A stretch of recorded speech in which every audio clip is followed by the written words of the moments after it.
رضا امیری مقدم کی قیادت میں ایک اعلیٰ سطحی ایرانی وفد نے مولانا فضل الرحمن کی رہائش گاہ پر ان سے اہم ملاقات کی ہے، جس میں خطے کی تازہ صورتحال، بالخصوص امریکہ اور ایران کے درمیان کشیدگی اور ممکنہ جنگ کے اثرات و مضمرات پر تفصیلی تبادلہ خیال کیا گیا۔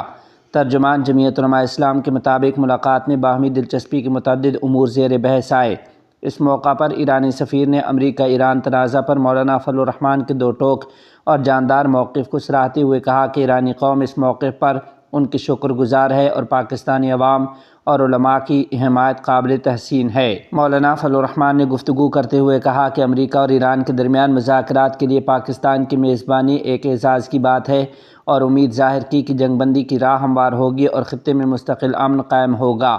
انہوں نے کہا کہ اسلامی بلاغ کا قیام وقت کی اہم ضرورت ہے، جو جمعیت علماء اسلام کے منشور کا بھی حصہ ہے۔ ان کا کہنا تھا کہ اسلامی دنیا کے حکمرانوں کو اسی صورتحال سے سبق سیکھنا چاہیے کہ وحدت کے بغیر مسلم ممالک ہمیشہ عالمی طاقتوں کے زیر اثر رہیں گے اور اپنے وسائل پر مکمل اختیار حاصل نہیں کر سکیں گے۔